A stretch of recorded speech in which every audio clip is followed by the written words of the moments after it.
Welcome, everybody, to Spocktoberfest 2016. It's a wonderful big conversation here about Spock and Leonard Nimoy. I am Kevin C. Neece. I am the author of the I'm the author of the Gospel According to Star Trek series, which has begun with this one right here. We'll talk about the Gospel According to Star Trek, the original crew. And there's a foreword on this little book, you see right here, by a fellow called John Tenuto. You'll see right over here. Who's that guy? Who is that guy? John Tenuto, who is That's me. Who is awesome, and so I'm so excited he's here. Sociology professor, Star Trek historian, and all-around awesome person. Say hi, John. Oh, thank you. Thank you. I'll give you that money I owe you for that introduction later. Yeah, no problem. Well, I still haven't paid you for the foreword, so it's all good. And then down this direction, this is fun. We're doing Brady Bunch mode. Down in this direction is Mike Morrison, co-host of the fabulous MetaTreks on Trek FM. Say hi, Mike. Pleasure to be here. Hi there. And this little icon down here, this is joining us by telephone, Mr. Paul Forrest, also known as Spock Vegas. Yeah, there's that tall guy over there that is not part of your know-it-all clan there. Some Spock impersonator. I've been doing this for 5 years. I am normally doing Comic-Cons when I'm not resting for a day or two in between. I did 67 Comic-Cons so far in 2 years. I did 3 years of as a busker on Fremont Street in Las Vegas when I started. When a guy told me I looked like Leonard Nimoy when I left Toronto to go to Las Vegas. So that's my story, and I'm sticking to it. That's pretty good. Paul, I would say that you are probably now, the most well-known, I think, Star Trek impersonator, Spock impersonator. Without a doubt. There's nobody who's really come out and made that a thing the way you have. And this side of town, yeah. This side, I don't know of anybody else anywhere, honestly. And I guess primarily it just had to do with looking like Leonard, eh? It's a gift, exactly. I understood when he told me that. It took me about 10 days. And one morning I woke up. I was in at the Fiesta Hotel with a German guy playing roulette with him, and we just met, and then we spent a month together because I was playing roulette, he was playing roulette. So we basically became buddies and did all the casinos. So for about a week, he was at the Fiesta, and they were comping us a room every night because we were playing in the thousands. And one morning I wake up, and before I open my eyes, the thought came in my mind, I can do Spock. And that was it. The rest is history. I understood that there was some fate, something that had to happen in that sense. And it took me about a week, to order a phaser and get some boots of the surplus army. My shirt was green, the first shirt I had for about 6-7 weeks. So yeah, that's how I started. Then I did Vegas for 3 years, starting in that time. That was 2011 February. Yeah. That's pretty incredible that you got started on such an epiphany, I guess, a moment of inspiration. Yeah, well, I would say that morning when I woke up that was the inspiration, the intuition that kind of woke me up at that moment. And because of that, Big Mike, he was called, and he was a Superman guy on Fremont Street. There was a little Michael Jackson behind, beside him. And it was 1 a.m, and there was nobody there. And I said, "What are you guys doing there?" And they say, well, that's it. That's our job. People take pictures with us, and then they give us a tip. And then Big Mike and said, you look like Leonard Nimoy. You should dress up like us and come work with us on Fremont Street. And I look at the little Michael Jackson, and he's there with his head going, yeah. And I said, really? Okay. So that image stuck into my head. That was clear to me that they just told me something pretty important. That's pretty great. I ran away with it. You have ran away with the idea. That's the great thing, is that you've been able to use social media to really draw attention to yourself, and use Comic-Cons and everything to draw attention to yourself. Is it something that you really strategized really heavily on, or it just sort of people were interested and so you just made yourself available? Exactly. Absolutely not. I am not the media guy.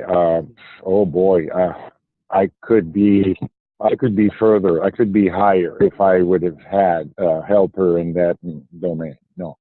I was lazy. I was absolutely not on the ball. Really, I was going day to day, not even reporting what I was doing, or if I would have asked for likes from the beginning, I would be like I say, I met 4 million people. Wow. So I would probably be in the 700,000-800,000 likes by now, but I absolutely did not care about that at the time. Right. Up until last year, when somebody told me that the likes was what gets you invited, gets you guested at the cons. They look at the amount of likes you got, right? Mm-hmm. So those cosplayer girls got 300, 500,000 likes, and then they get all comped, and So I would make a lot more money for Epilepsy at that moment if I would not pay for my expenses. Some shows I barely pay for my expenses. So if I would have been more careful and more aware that social media makes or breaks, I would definitely have worked on it a lot more. Yeah. That's fascinating. Wow. I did what I could. I mean, of course, you Google Spock Vegas images, and boom, you see a bunch of red twalks there with my face. But that I really did not do much to be there. I mean, Comic-Cons, did it. Probably 6 or 7 TV interviews, or the news, or vlogs, and those magazines and newspapers and routers online and all kinds of stuff and then they put my picture there, or they even use it for, I've seen myself as a tricky dating site. They use there was a Star Trek opera in Boston or Chicago. There was my picture there. There was a fight between Star Trek and Star Wars. They used my picture. I guess I represent the fan, and I represent Nimoy enough that they choose me. Yeah. So it's like at 6 o'clock at night on the news when there's somebody that is at the show with a big camera. They always come and ask me a few questions, and I'm there for 10 seconds or something out of the 3 minutes they interviewed me. So it's been a great experience. There's definitely being in the Comic-Cons helped me for the media, but I don't do enough in that field. Of course, I'm there no matter what. That's very interesting. That's very rewarding. But to push my career, I'm a little aggressive to get into a Comic-Con. Like, I remember when I started, they had the idea in Toronto. I was outside on the sidewalk in Toronto after Fan Expo. And I suddenly, the next morning, decided and realized I should have been inside. So I called Montreal, and they had a cancellation. And I booked 10 more, including, Edmonton, Winnipeg, and 10 cons in a row to start with, right? Cancellations and last minute booking. So I was even New York Comic Con. I mean, I bugged them enough that they said, okay, yes, we have a cancellation. The booth is yours. Just bring cash tomorrow. And I took a Greyhound bus, and I was in New York the next day. So it was a crazy start, and then it just continued. I just went ahead. That was 2014, and then I did 2015, and 2016 was totally different, but I still did 33 Comic-Cons. So anyway, I'm at 67 now. Yeah. That's impressive. That's so impressive. And you know, you said you started in 2014, so you were getting going the year that Leonard announced that he was ill, and then after his death, did you notice a change in the way people received you? There was always a surprise in their face. There was always that reaction. I always saw it, but of course, when Leonard passed, it became like they've seen a ghost. It was even more. It was the same, but I could see a little difference. And they came to tell me, and they came to hug me and cry even, and tell me how much they love the man and how much they love the character, of course, Spock. And so I got all this through me for him. And it was a great honor to be there at the right time. I mean, for the fans, basically to help them go through that period. I would say the fans, the few that know me, let's say, right? And those I met that I could touch even more by my presence, you know. So I really enjoyed that year, even though it was hard. It was a great moment for me as an impersonator, but it was hard to see all that and to share the pain. And I also was in that same situation, being in the skin on top of that. It was a lot more real for me. And having the comments from the people, I really understood how much people love that man. Even when I saw the movie For the Love of Spock, where I'm featured 3 times, I never knew the man like his son portrayed him. I mean, to me, he was Spock, he was Nimoy, but in the movie, you can really see who he was and appreciate the man a lot more than just a character on TV or an icon that you don't know much about.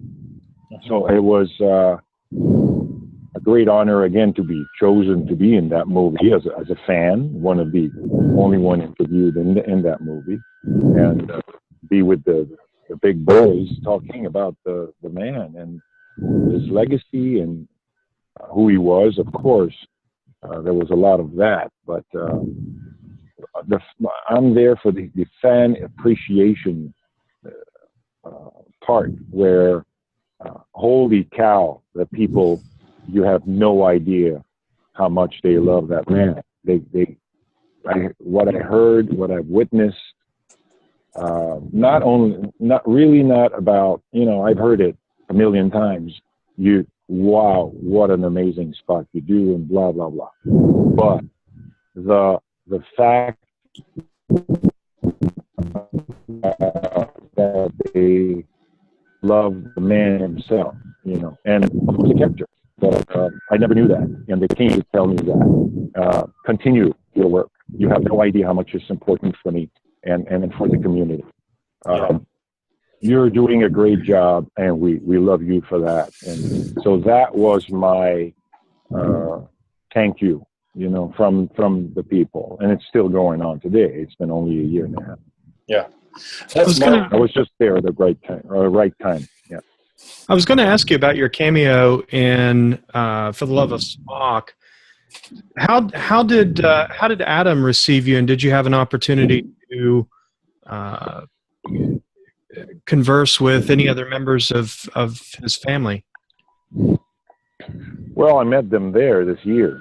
That's the only time it happened. When I got filmed, there was a note somewhere that said "Find Spock Vegas," and I was as soon as the crew saw me, they say, "Hey, come over here. we need to ask you a few questions." So I don't remember 3-4 questions, and I answered for, I don't know, it was probably a 10-minute thing, and they put me in the most. I got many comments on what I said at the time. It was about being, the outsider and the alien, and like me, I said that I was 6'8". I was always tall. I was always apart from the others. My difference in my level of intelligence and understanding of the human being and behavior and all that always put me apart a little bit also. So I could relate a lot to Spock when I was a kid and growing up, watching the show, the reruns and all that. I could really identify myself, and then I became the character in my professional life, which was always crazy to me. Every day I pinch myself and I say, "Really, I'm Spock? Is it possible to have a miracle like that happen in one lifetime?" And my life is quite crazy. I mean, lots of things happen. I always call myself the poor VIP, right? So even though I had no money, I did things and met people and lived incredible moments in my life with no money. And now I'm doing Spock. Again, not for the money, because I understood that in this lifetime, I was not going to be rich. So might as well have fun and do what you like. And I said, okay, I'll do charity. And believe me, my means of living are absolutely minimal. I have a $600 rusted minivan, and I live in a very small place that I can pay the rent for 6 months, lock the door, and go, right? So, luxury and things and all of this is past in my life. And so I am doing something now that is on a higher level, and I appreciate the gift, and I'm giving back because the fans are there, and they love the man, and I see it 500 times per weekend when they run to get a picture with me as soon as they see me, or the millions of faces that I've seen smile at me, or absolutely react, or jump, or cry. So it's a great moment for me, and I hope that I keep on doing a good job. Yeah. As you're talking, Paul, what I'm noticing is that it's one thing to show up and be dressed like Spock, and it's one thing to show up and be dressed like Spock and even look kind of like Leonard Nimoy, But there's something that you're describing about what you're doing in your experience of it that is kind of transcendent, that is interpersonal, that is cultural, and that to me is something that reminds me of the work that John does on the history and the impact of Star Trek, and you do a lot of stuff specifically on the Leonard Nimoy. How does something like Paul and his character, how does that fit into the way we're sort of carrying the icon forward of both Spock and Leonard Nimoy in these years so recently following his death? Well, when you look at the history of Star Trek fandom, one of the things that you really see in the research that my wife and I did on the fan experience during the 1970s was this concept that we like to call fanership. And that's when the fans kind of take a kind of ownership of Star Trek, and they do really amazing things with it. Some in the world of business, so you have people beginning to have conventions You see the very early days of creation entertainment in the early 1970s, or you start to see Doug Drexler and Ron Barlow running stores, like the Federation, Trading Post in New York City. And you also start seeing fans, writing their own stories with the beginnings of fanzines, which of course begin a little bit before the show's even off the air.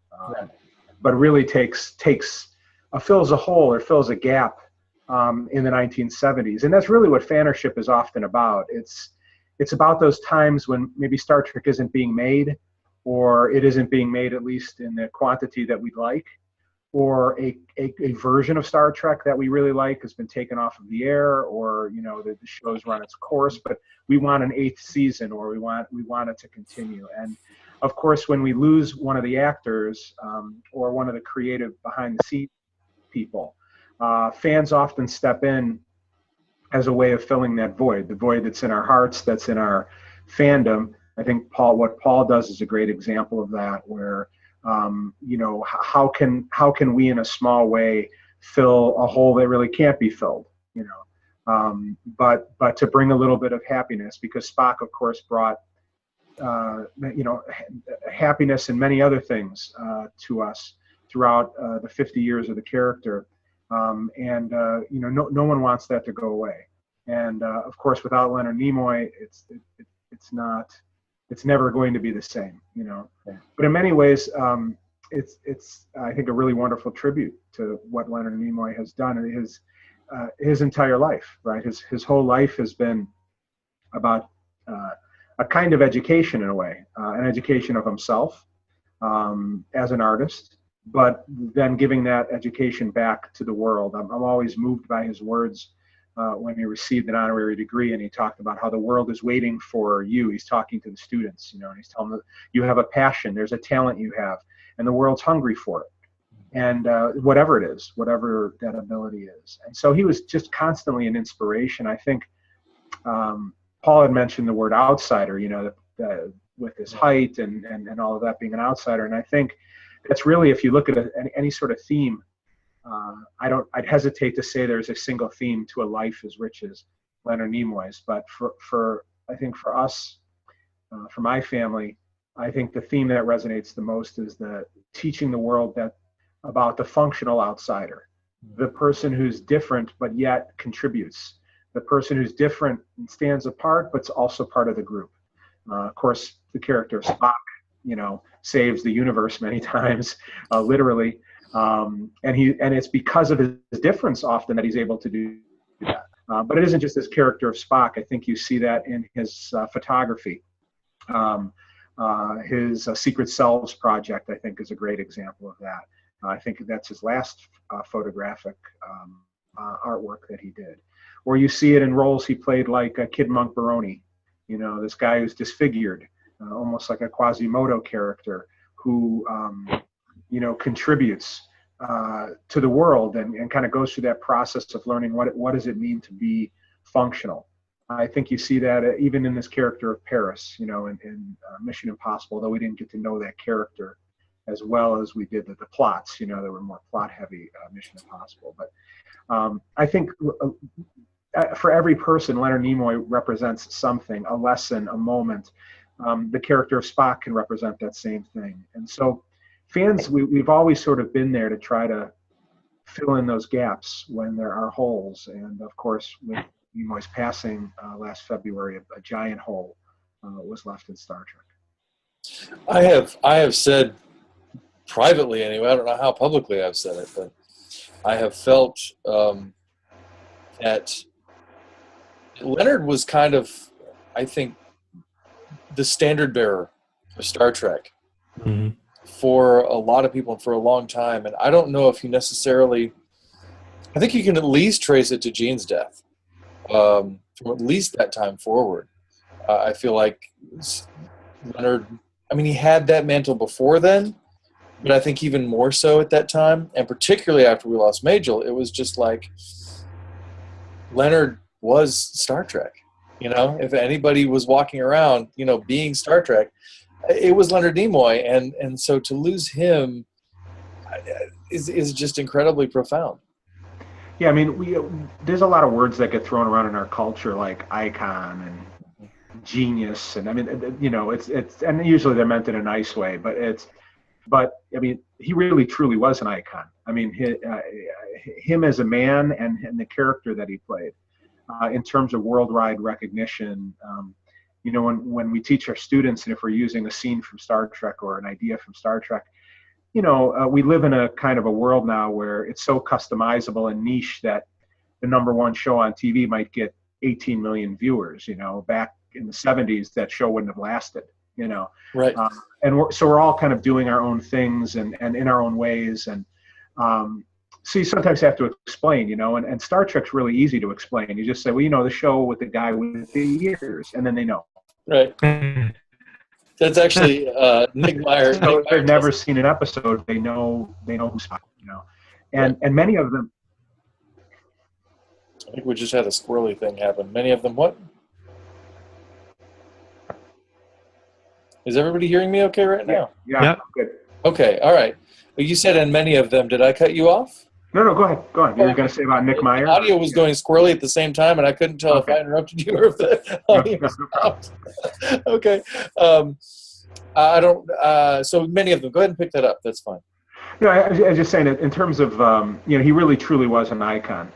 Right. And I think that, when you go back to the 1960s, in terms of just the reaction, he wins an Emmy. I'm sorry, I should say he was nominated for an Emmy. He should have won an Emmy every year for Spock, but he was nominated every year that he played Spock. I mean, Spock really was the breakout character, certainly at least equal to Captain Kirk, if not, more in a way, because of the distinctive look of the character and what the character represented. And so, from that very beginning, but also I think just the quality that he brought to the role, his commitment to that role, his seriousness towards the role, and I think in many ways, the incredible amount of energy that he brought to it and creativity that he brought to it, the Vulcan hand gesture being his invention, the Vulcan neck pinch being his invention, and then of course later on, even more significant contributions as a director, coming up with the stories. In many ways, making Star Trek VI possible. We did a lot of research on Nicholas Meyer's Star Trek VI film, and which is often, I think, is sometimes overlooked. We always think of Wrath of Khan, and of course, that's such a special movie. But Star Trek VI is often, battles in my mind as which one's better. I think Montalban kind of ticks Wrath of Khan a little over the top to being the best, but there's so much to love about Star Trek VI, and I don't know if that film could have been made in the way that it was made without Leonard Nimoy. It was they had a script in development by really the great Harve Bennett, another person that we lost just within 2 days of Leonard Nimoy. Also one of the giants who helped bring Star Trek back. But he was working on the script for his Academy film, and that project fell apart. And they were so close to where, if they had not kind of had Leonard Nimoy step in when he did and assume the mantle like he did as executive producer, they wouldn't have gotten a film out at least for that anniversary, for the 25th anniversary.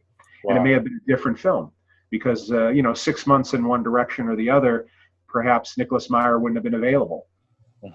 And so Leonard Nimoy being willing to kind of come in, I know that he was asked to wear 4 hats for Star Trek VI. He was asked to initially direct it, to come up with the story, to produce it, and of course to star in it.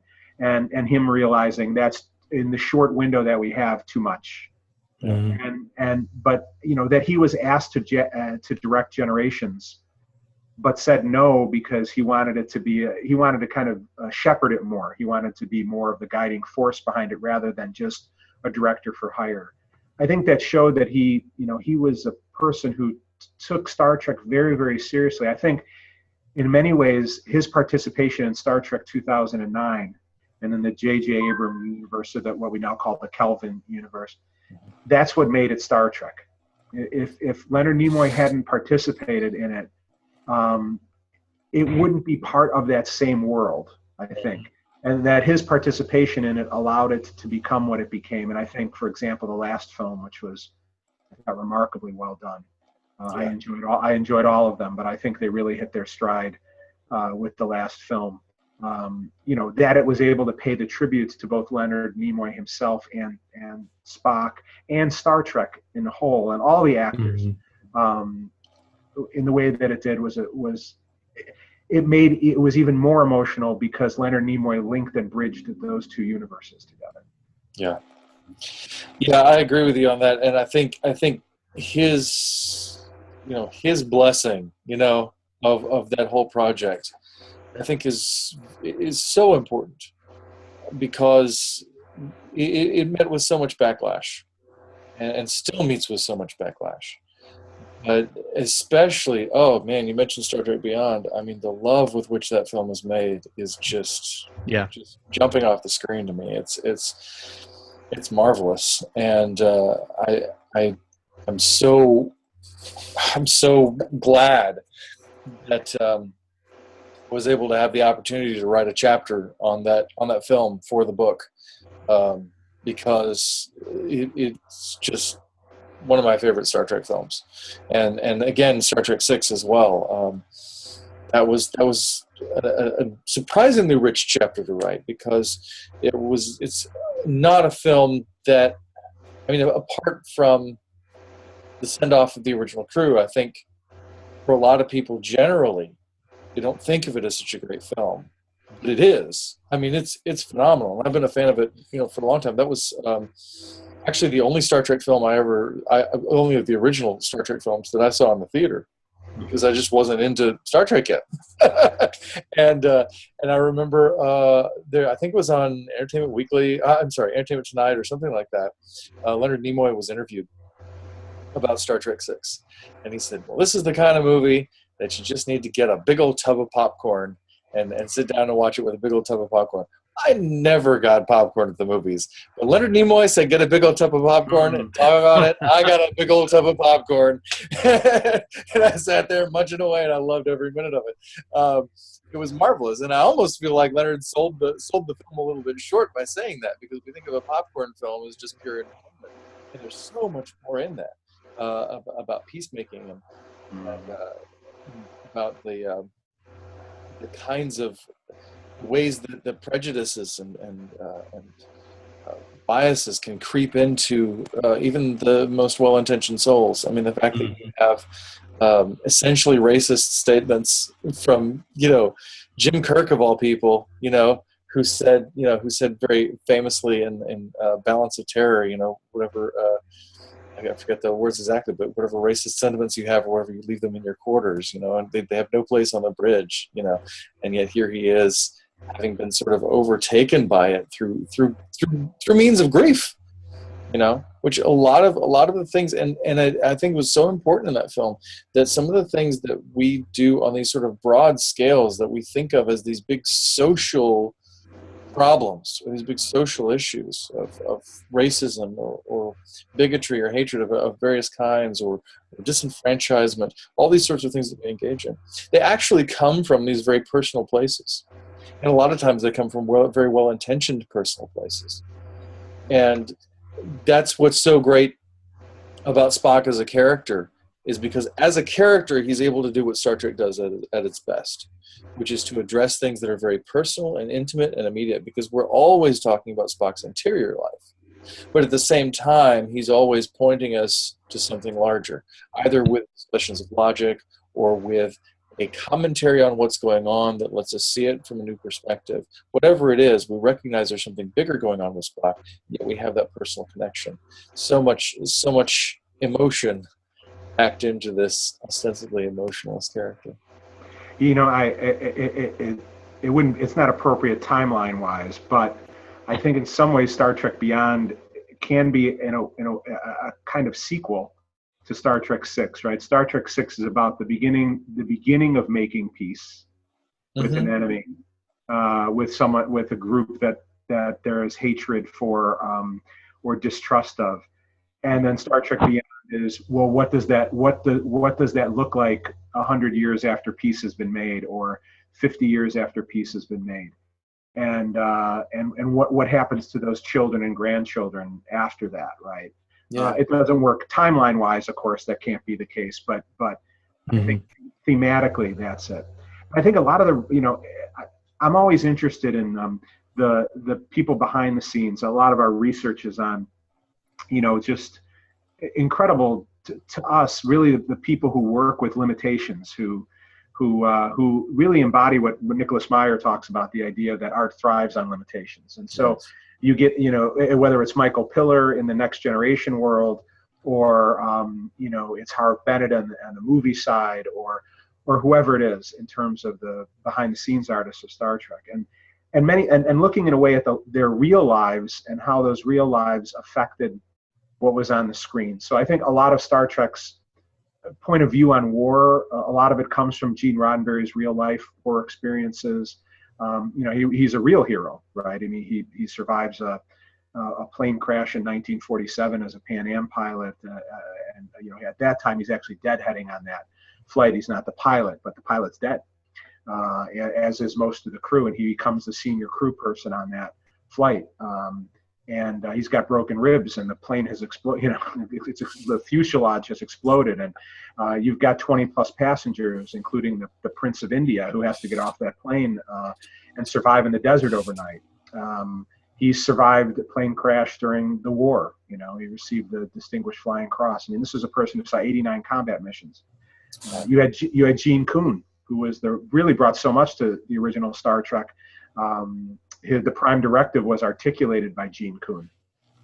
Gene Kuhn, in essence, shapes who the Klingons are, and really fixes and repairs a lot of the early draft scripts as writers are beginning to figure out what Star Trek is all about. And Gene Kuhn does two different tours in two different wars. And a lot of the anti-war message of Star Trek comes from the real-life experiences of Matt Jeffries and Gene Roddenberry and Gene Kuhn. I think Leonard Nimoy's experiences being the child of immigrants who faced just unimaginable things in Zaslav. They're from a town in the Ukraine called Zaslav, and his father escapes in 1923 the slaughter that's going on there of Jews by neighbors. That's occurring around the 1918, 1919, 1920 period, and then into the 20s. And in 1923, his father walks to Poland. I mean, I can't even imagine that, right? I don't like to walk to my bathroom, It's a long journey for me. He walks to Poland. He escapes and he walks to Poland, and he comes to the United States. And his future wife from the same town, Dora Spinner, comes with her family escaping in a hay cart. I can't imagine that. Escaping the same kind of terrible prejudice and discrimination. And then to come to the United States, and then they meet and they get married. And one of the stories Leonard Nimoy tells that sticks with me and absolutely must have stuck with him his whole life, because he tells it into his 70s. And the story is when he lives in the West End of Boston, which is about 60% Jewish, about 60% Italian, I should say, about 30% Jewish, and the rest is a mixture of African Americans, just different groups. And within that community is all this cooperation, right? These are all poor immigrants. They've got nothing. They all have nothing, so they're all equal. And the Italians speak Yiddish, and the Jewish people go into Italian stores, and there's all this cooperation in that neighborhood. But you step outside that neighborhood, and it was a different scenario. And he tells a story of him being, 10, 11 years old or something, and he goes outside of his neighborhood to go to a magic store because he liked magic as a kid, and he buys a trick. A very cheap trick from a magic store, and he's got the bag. It's inside a bag, and he's walking home, and as a little kid would do, he opens up the bag and he wants to look at what he bought, and inside there, from the shop owner, is anti-Semitic literature. And so here's a little Jewish kid, right, who's living in a fairly cooperative community, going outside his community, and getting hate literature, and that stays with him for 60, 70 years, shows you how painful, hatred is, right? And it doesn't always have to be, the worst kinds of prejudice. It can be small moments like that. Mm-hmm. And so, it's interesting when you look at the kind of Star Trek that Leonard Nimoy had control over, the elements of Star Trek that he had control over, that he brought so much of his own life into that role. The sort of Jewish traditions and rituals that he brings over to Spock, the hand gestures and that kind of thing. And, just the idea of Spock not using violence, but rather wanting to find peaceful ways of solving problems. And then, of course, Star Trek 4 having no real bad guy in it, right? And if there's a bad guy in Star Trek 4, it's I guess humanity, right?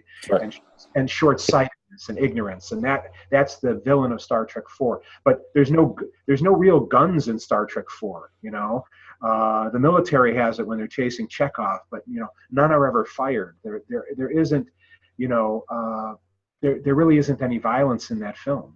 It's a very nice movie. And Star Trek 6 is about peace. And I mean, when you really look at when he really made contributions to Star Trek, you see, I think, that immigrant, again, outsider, the functional outsider, right? What's more part of American history than the immigrant, the functional outsider who comes into the culture and adapts to the culture, but also adapts the culture to themselves, right? And adds food to the culture and adds traditions to the culture that weren't there before. And I'm always inspired by the real life of people like Leonard Nimoy, the things that they overcame. You could look at someone like Ricardo Montalban and get many of the same kind of themes about tolerance and kindness and really the solutions to this stuff, right? I mean, I think if you look at their lives, we often look at solutions to racism at sort of macro level. I think in macro level things, laws and things like that. But laws can change, but hearts don't change. Mm-hmm. And I think one of the things that you see with someone like Leonard Nimoy or Ricardo Montalban is the message that one way to help alleviate some of the prejudice that might exist within the world is to be excellent at what you do. Because if you're excellent at what you do, you can't be denied. It's a lot more difficult to deny Jackie Robinson or Roy Campanella, right, who's half Italian, half black. Prejudice on two sides he grew up with. And it's hard to deny when they're so good at what they do and so professional at what they do. The Red Tail pilots, during World War II, the African-American pilots who Mm-hmm. are so incredibly great at what they did and the heroism that they showed. It's hard to deny a person when they're at that level. And I think that that's true of a lot of immigrants who succeeded, like Leonard Nimoy's parents or like my own grandparents, who succeeded at what they did, not necessarily became rich, but they succeeded at what they did because of a commitment to hard work and to excellence, and how that can often be, it just makes the racist or the person who's prejudiced look even that more foolish for trying to deny a person who's that good at what they do. I think we get that from Leonard Nimoy's life. That's a great moment to pause. We've got 5 minutes left on this session. John, do you want to carry on with us to the next session, or do you need to sign up? I do. I'm sorry. I do need to go. I apologize for that. Okay, that's fine. That's fine. We wanted to get as much of you as we could while we had you, because I know you have to leave. Paul, do you want to hang out for a little bit and talk with Mike and I in another session, or where are you at? Of course. Okay, fantastic. So what we'll do is we'll go ahead and do a sign off with John, and then we'll carry on with Paul for a little bit in another session and see where that takes us. Okay? Thank you. Good. So to respond to what you're saying, yeah, John, it's amazing how quickly we get from, hey, this fella kind of looks like Spock, to all this big, huge stuff about life and how big that is, but also how personal that is. And I just want to thank you for being one of the really strong voices out there who is taking this thing that we love and teaching us why we love it. Well, thank you. I appreciate that. Yeah, there's so much great things. I'm really looking forward to Julie Nimoy's documentary that's coming up. The documentary that Paul is in, the For the Love of Spock, is so beautiful. And I'm very grateful to see much more attention being paid to those dimensions of Star Trek. Yeah. Because I think Star Trek is just, it's such a special thing. It's a really unique thing in our world. It's yes, it's fun and it's pop culture and that's great. It should be, because there's nothing wrong with fun, Yeah.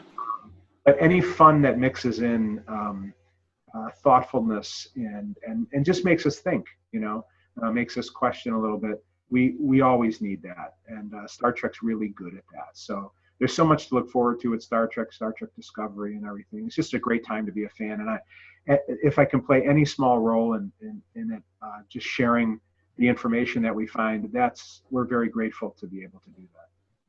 Well, we're grateful for you, and we're certainly grateful for you being here. I know you have to go, and you got things to go take care of, but we appreciate you giving us some of your time, and we'll carry on with Mike and Paul. But thank you, John, for coming, and of course, live long and prosper. Live long and prosper. Thank you, guys. It's been a pleasure, John. Take care, John. Live long and prosper. Thank you, Paul. Mike, I want to get back to what you were saying earlier about Paul, about Paul's history that I was not aware of. Please. Yeah, we were actually chatting about a little bit about our histories. John had asked me where I was from. I told him I was from Dallas, and Paul jumped in and mentioned that he was Canadian. We were talking a little bit about his history, and he said Spock actually saved him from gambling, and I found that to be a fascinating statement. He got to talk about it a little bit, but that was prior to you coming in and joining us for the conversation. So I actually thought it'd be a great idea to kind of go back and revisit that. Yeah. So Paul, tell us about this, please. This is a great story. It's a short story. I just was a painter before, condos, houses. Then something went wrong in my knees. I got a little pinch, and I could, it would hurt, and I could not do the job anymore. So I was homeless for about a year and a half. I actually lived in a beautiful loft with 3 people, and I was managing the whole thing and basically paying only about $200 for the cable and the heat. But I was too comfortable, and I said, my life's going to go nowhere if I stay here. I gotta push myself. I gotta do some type of leap of faith. And I left my loft, went homeless for a year and a half. And meanwhile, I was doing roulette. Before that, I was doing a little bit of, 649 type, Keno type of lottery. And my mentor was always saying stuff about roulette, and I did not want to hear anything about it. And at one point, he said something, and I said, whoa, wait a second, that's the same thing as this in my lottery. It's the same language of numbers. Anyway, I switched to roulette in no time. And that was during that time that I decided, okay, let's go to Las Vegas and try my techniques, because I was so sure that my observation skills brought me to invent roulette techniques that would beat the game. At one point, I said, I'm going to go try in Las Vegas after going maybe 50 times in Niagara Falls over here, being quite successful. So at one point, I decide, okay, I'm going to sell all I got, everything else I put in the container. I'm leaving for Las Vegas for the winter for 6 months. And about 1 month later, meet these 2 guys that tell me about Spock. So my life changed. It was, I became from the world of gambling and dark casinos and it was a strange world, and the energy in Vegas is so heavy. It was hard for me to understand that was going to be my life, and these guys basically told me this news, and I became Spock. And so this week, after after an amazing run for bringing Spock to a lot of people, I did many weeks in a row, including Berlin, Paris, and Winnipeg last week. One guy made me realize that Spock saved me from roulette. Yes, but my roulette skills and all that, even though I never played and became the best player in the world, like that was the idea at the time, right? I became the best Spock, maybe, and roulette paid off, not in money after all those years of studying roulette, probably 2 to 3 years, really, of roulette. It paid off by bringing me Spock.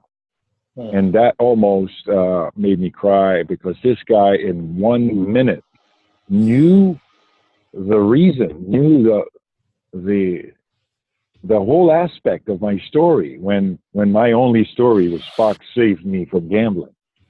He told me, no, your passion, your roulette paid you, right, by bringing you to Las Vegas. And that's where it changed your life. It's because of your roulette, you know. And that really touched me, because it made me see, you know, in a totally different way, how roulette basically helped save me also. It's not only Spock, it was a collaboration.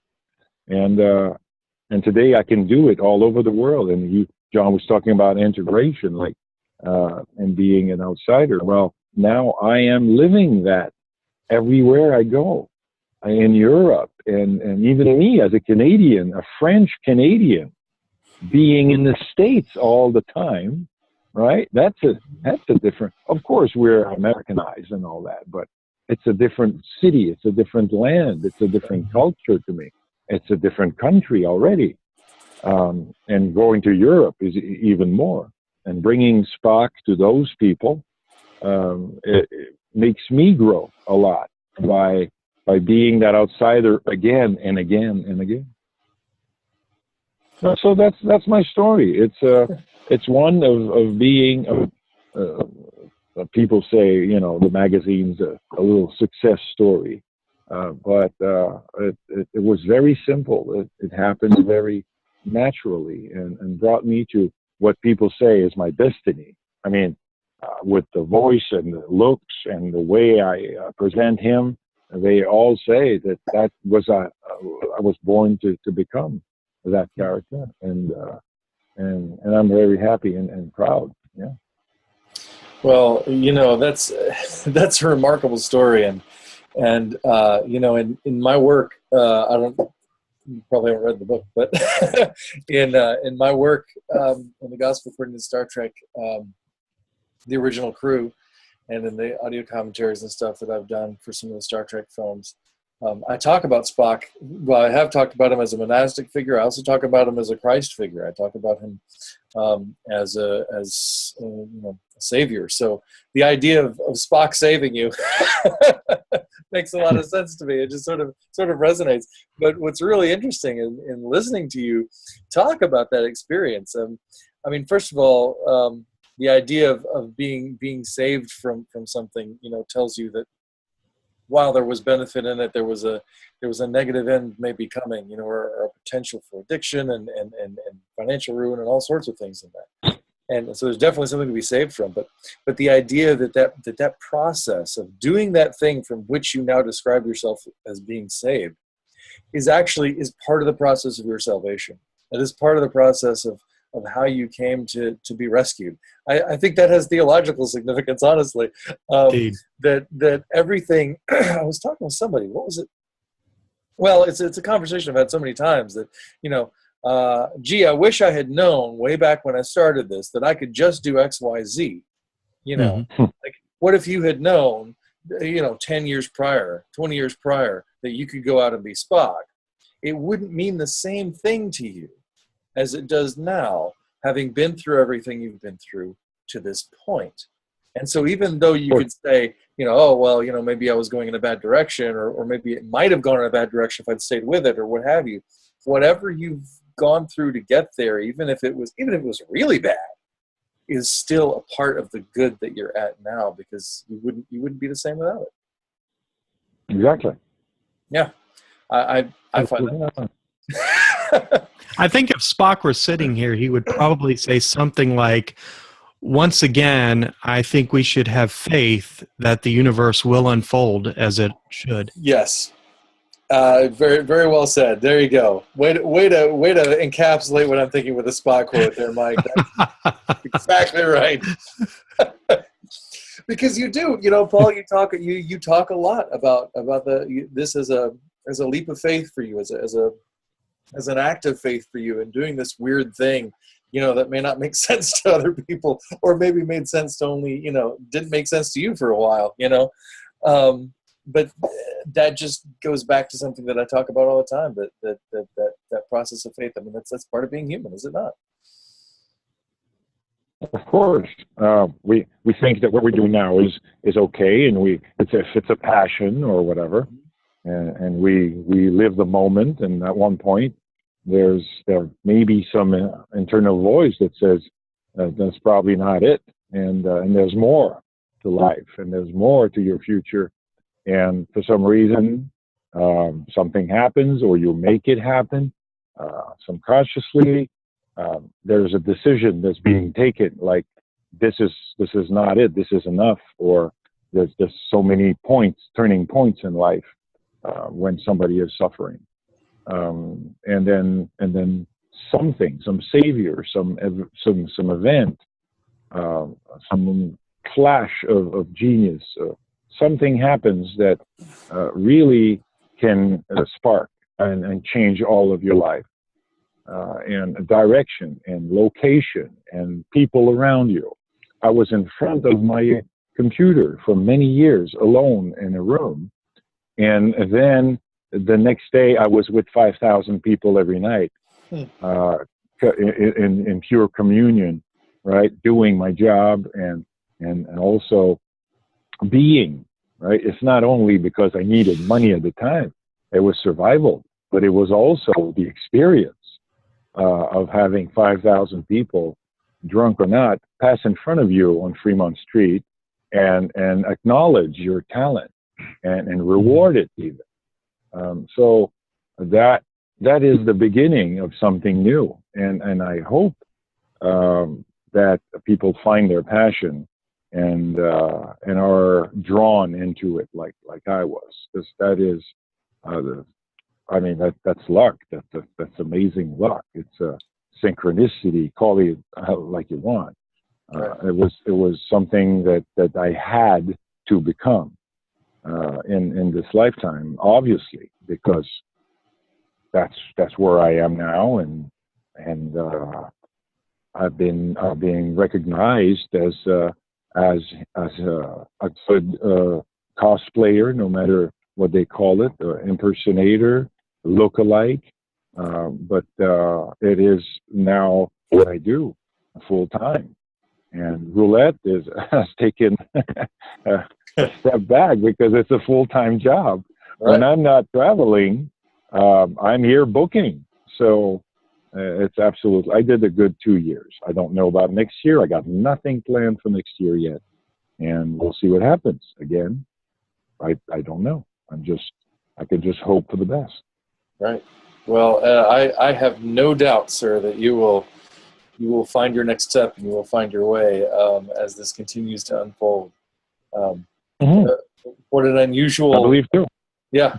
What an unusual and beautiful story of something that may seem so simple, but that it's great that it's not just a thing that you do, that it's something that really means something to you and that has had a profound effect on your life. I think I was always Spock. The thing is, I recognized during those 5 years by you guys and everybody telling me stuff about Spock and even Nimoy. I mean, I realized how much I was all my life like Nimoy, even selling vacuum cleaners like him, managing buildings like him, doing 10 different things. That is me. The movie, I went to see it 3 nights in a row because I could not believe how much I was exactly like Leonard Nimoy, the man, and so much like the alien, Spock.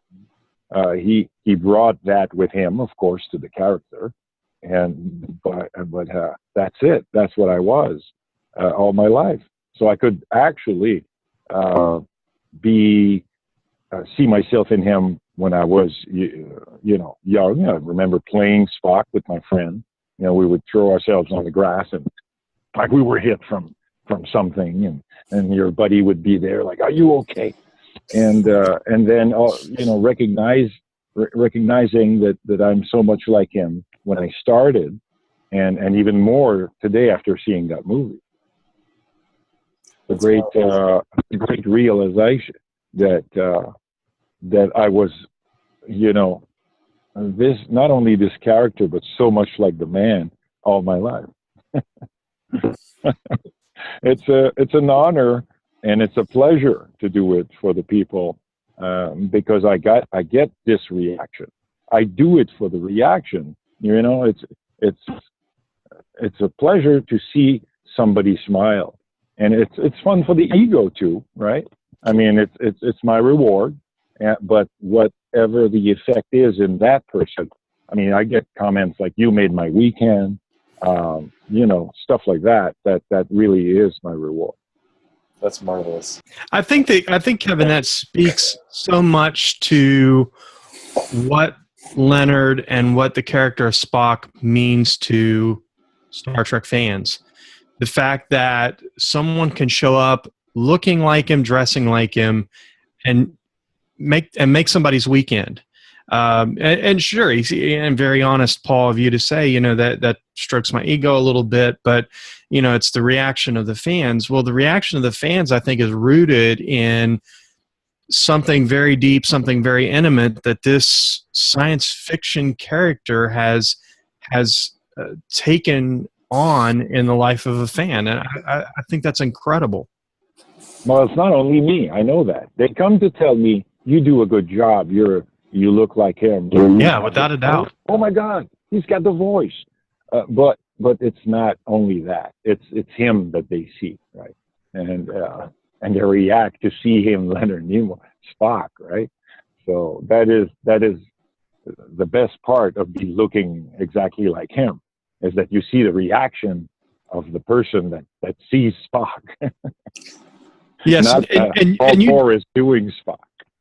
And you do it so well. Kevin said when he first introduced you, he stumbled on his words a little bit. He first said that you were the best, most recognizable Star Trek impersonator, and he corrected himself. He said Spock impersonator. But I got to say, I agree with his initial statement that you are the best and most recognizable Star Trek impersonator out there. You do it better than anybody else. I remember the first time I saw a photo of you at a con.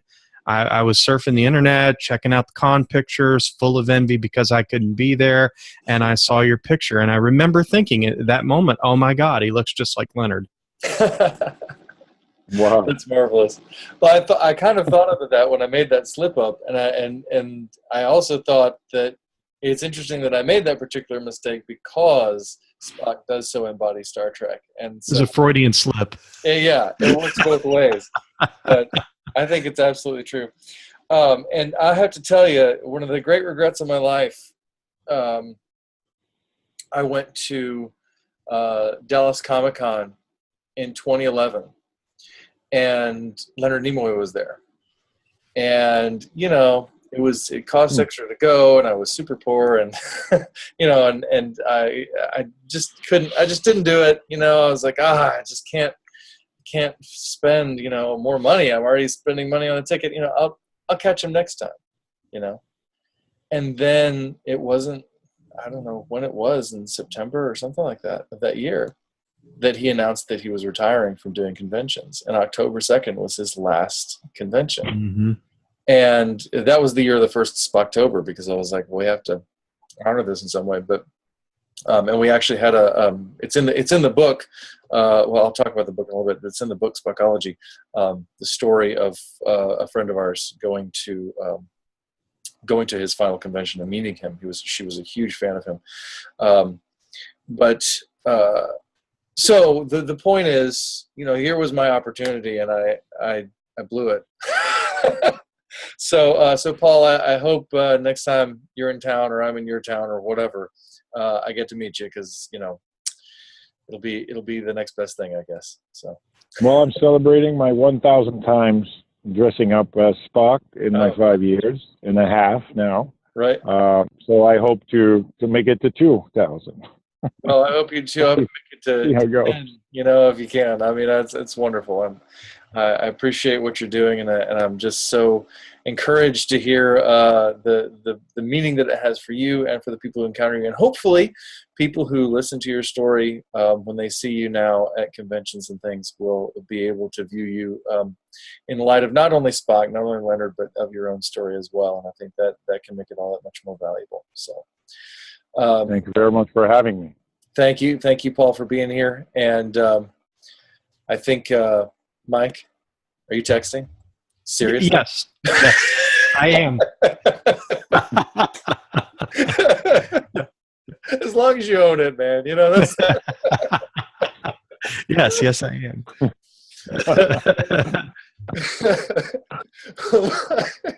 Well, while Mike continues to fail the class by texting, bringing back memories of my professor days. I'm that student. Oh my goodness.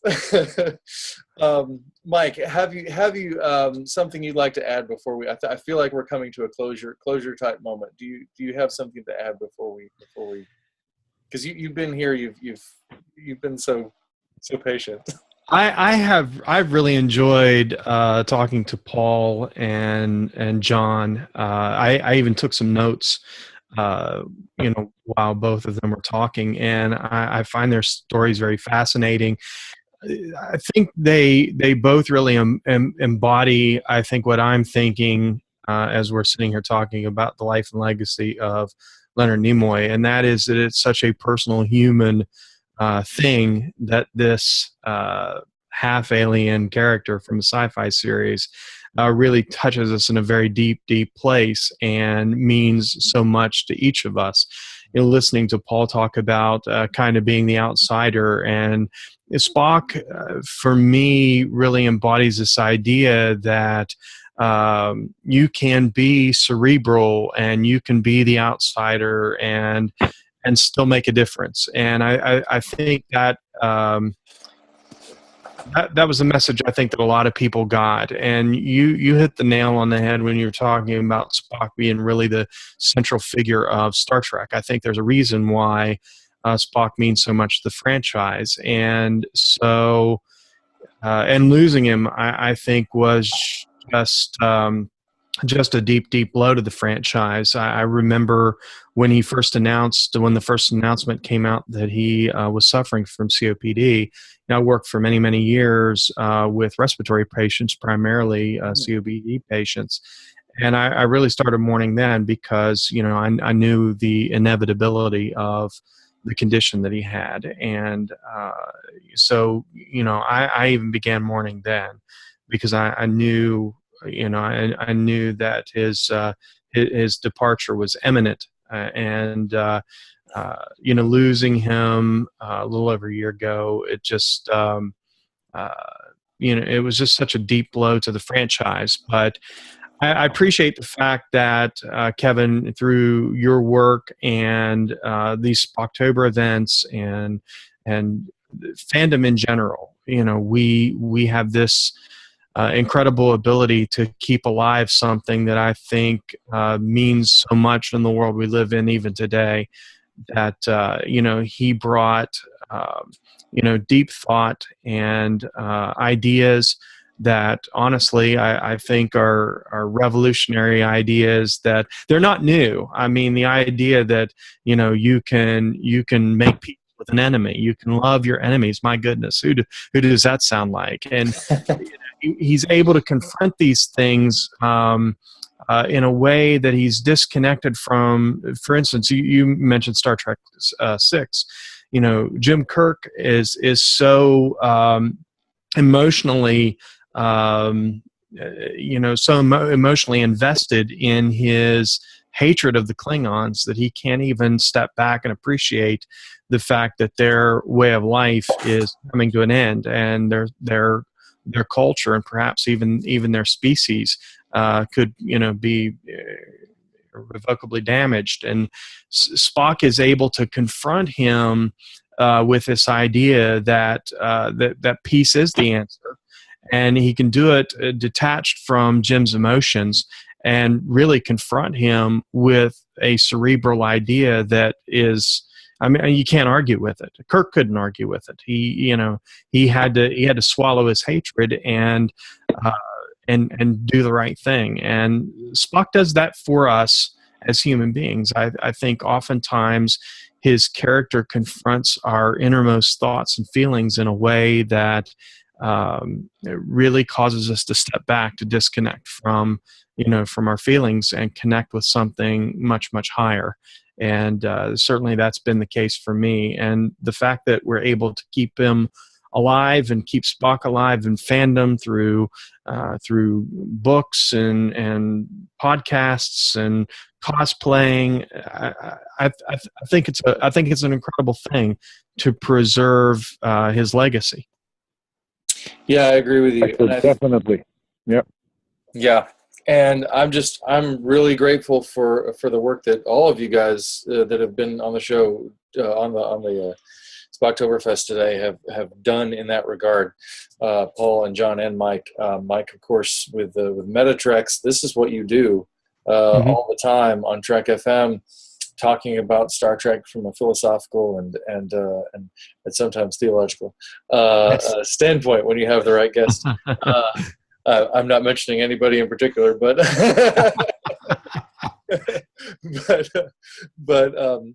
so it's just great to have so many people be a part of that. I do want to mention for anybody who's watching this right now who may not be familiar with me and what I do. So I'm an author and speaker, and these guys are people who inspire me. And one of the things that we did, if you're interested in Spock and you want to know more and want to read some of the best writing I've ever read on Spock, you can check out this book called Spockology. It's essays on Spock and Leonard Nimoy from the Undiscovered Country Project and Friends. So when we do this Spocktober every year, I have guest blog posts, and I collected them all together into this book, along with a lot of new material, particularly because this book was finished right before Leonard died. And so I decided, well, we've got to add more material, and we brought some more stuff in, and there's great stuff in there that person that I was talking about earlier, who Tanara Colenza is her sort of stage name, who talks about meeting Leonard Nimoy at his final convention. She was such a huge Star Trek fan and talked with me at length about how much she loved Leonard Nimoy and loved Spock. And she even wrote an essay for this book called "How Leonard Nimoy Saved My Life."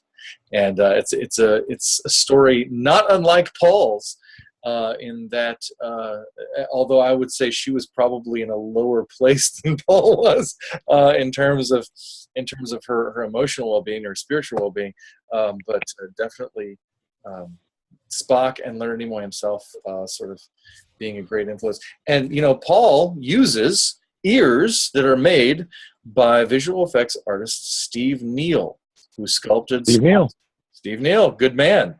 A friend of ours who sculpted Spock's ears for Star Trek The Motion Picture. We have given his ears away many times during Spocktober.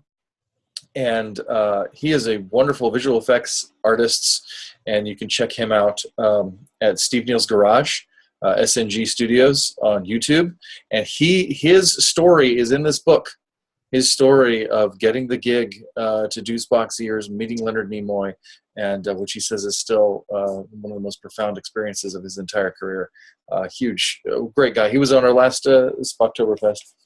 And if you're also interested in both in my other work and also in John Tenuto, this little book right here is The Gospel According to Star Trek, The Original Crew, which is celebrating the 50th anniversary of Star Trek and beginning a whole series of Gospel According to Star Trek books, where I put Star Trek in conversation with a Christian perspective. And you'll see right there a little foreword by a certain guy we know called John Tenuto. And I'm just really pleased and honored to have that as a part of this book as well. So do check that out. Those are both available on Amazon and on my website, kevincneece.com. And you can get them in paperback and Kindle editions, both of them. There's a hardcover edition available with Gospel According to Star Trek. But just want to let you guys know that it's out there if you're watching and this is all new to you. And Paul, I want to thank you so much for being here, sharing your story. It's an honor to have you here. Of course, we were grateful for John and Mike. Thank you very much for being here too. Paul, anything you want to say before we get out? Well, thank you for your amazing generosity for sending me a copy of the Spockology. That's very nice of you. I'm honored to be on your show, and maybe I'll tell you more about my story when I do another 60 cons. That'll be great. That'll be great. And Mike, any closing thoughts? I just want to thank you again for joining us on MetaTreks over on Trek FM. That was a fantastic conversation. Anybody who's watching this should go and definitely check it out. We dive a little bit into the book, but it's kind of a much broader conversation than just the book. That is episode 42. It's entitled "Making Discoveries." You can catch that over on iTunes or wherever you get your podcasts. Yes, and do check out MetaTreks. It's an excellent podcast, and follow Spock Vegas. You can follow Spock Vegas on Twitter and on Facebook. Just Google him, Spock Vegas. You will find him because despite his best efforts, he is out there. And, a little bit, just a little bit. Yes, just a little bit. So, all right. Thank you all very much for being here. Happy Spocktober, everybody, and once again, live long and prosper. Happy Spocktober. Live long and prosper. Wonderful. Thank you.